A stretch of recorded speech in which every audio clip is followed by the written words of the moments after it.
Vou começar de onde é que saiu essa história do publicitário indie. Eu fui convidado para dar uma palestra há uns 2 ou 3 meses numa faculdade em Bento Gonçalves. O que eu vou falar para os caras lá, né? Sobre publicidade. Lá, pô, vou chegar lá e mostrar meu portfólio, assim, né? Putz, não, né? Vou chegar lá e mostrar filmes de Cannes.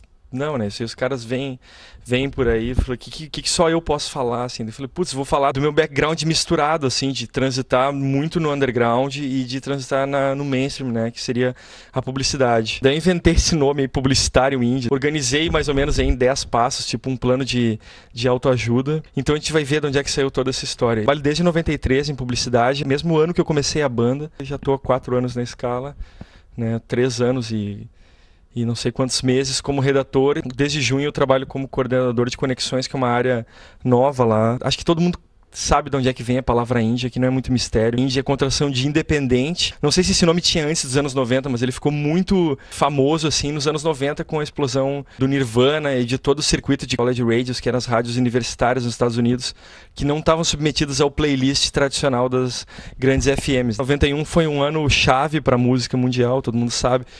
Foi o ano que foi lançado o Nevermind. E qual é que foi o grande lance do Nevermind, né, da indie music? O Nirvana não foi contratado como uma banda para estourar, foi contratado pela Geffen como uma banda, por indicação do Sonic Youth, como uma banda para vender 50 mil cópias, excursionar pelos Estados Unidos e olhe lá. Só que de uma hora para outra, de um jeito que ninguém sabe explicar, os caras começaram a vender milhões, Smells Like Teen Spirit explodiu, né? Muito por causa dessa rede de rádios em universidades americanas, né? Se formou uma rede, né? Isso é a semente de tudo que a gente está vendo hoje com a internet, né? Naquela época ainda não tinha a questão da internet, mas funcionou como o grande diferencial assim do Nirvana, é que funcionou como um crescimento em rede. Tinha uma série de selos independentes, tinha uma fermentação acontecendo, né, por baixo do mainstream. As gravadoras ficaram assim, mas como? A gente investiu milhões em um monte de artistas, aí vem uns caras lá, uns vagabundos de Aberdeen, interior dos Estados Unidos, e chegam lá em cima e tiram os caras que a gente investiu milhões, né? Como é que isso funciona? Aí aconteceu tudo aquilo que a gente sabe, foram atrás, cada gravadora foi atrás do seu Nirvana. No Brasil aconteceu a mesma coisa, né? 2001 foi acho que outro ponto de ruptura assim da música independente, que foi o sucesso dos Strokes, né? Que aconteceu? Eu me lembro, eu estava trabalhando na Matriz, acho que era 2000, recebi uma música por e-mail, né? Que era Modern Age. E, puta, uma música super massa e um monte de gente começando a falar nas listas de internet. E daqui a pouco saiu capa da Ilustrada e, sei lá, capa do The Guardian e shows lotados, só com um pequeno detalhe, a banda não tinha nem disco ainda, né? Os caras não tinham nada, não tinham single, não tinham porcaria nenhuma. Também foi uma quebra brutal de paradigmas, né? Foi uma banda que ficou muito famosa por causa da internet.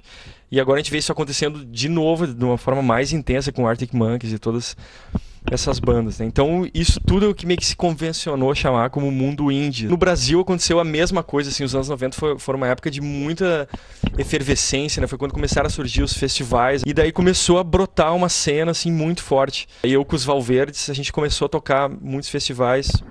Nessa época começou a surgir festival em locais onde não era tradicional ter rock, por exemplo, aquilo ali é o Festival de Cuiabá, o Calango, né, que a gente tocou em 2005. A gente chegou lá, 3.000 pessoas no festival e não tinha nenhum headliner conhecido. E isso tudo é o mundo indie, assim, que era um buraco nos anos 90 e hoje é uma coisa que está começando a crescer, ficar muito forte, né? Desde 93 que eu venho circulando com os Valverdes por esse mundo, assim, né? Os primeiros 5, 6 anos era uma coisa bem incipiente. Depois que a internet se popularizou, assim, né?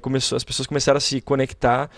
Aí a coisa decolou, assim, os últimos 6 anos a gente vem tocando realmente por todo o Brasil. Tá sendo uma experiência muito rica. Ao longo dos anos eu fui percebendo que isso foi influenciando no meu trabalho de uma forma que eu só fui descobrir agora quando eu sentei para esquematizar essa palestra, né, e o texto que eu coloquei no blog. Começou a acontecer, sei lá, de eu estar em reunião de clientes que tem uma representatividade na economia, sei lá, Grendene, RBS, e eu falar coisas assim para defender algum posicionamento ou defender alguma ideia.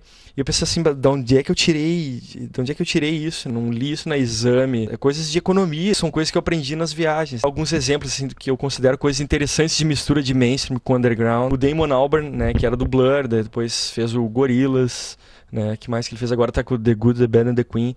Eu acho um grande exemplo de alguém que consegue pegar coisas que tem uma raiz muito forte, assim, uma coisa significativa, né, underground, e transformar em coisas pop pra massa. O Dalai Lama é outro grande exemplo, porque é o seguinte, né, o cara tá nas prateleiras de autoajuda junto com um monte de livro porcaria, assim, o cara circula nos mais diferentes meios, fala pra pessoas, né, que não são do meio dele, mas ele tem uma raiz muito forte, assim, ele tem uma consistência muito grande, ele consegue transitar por esses dois polos.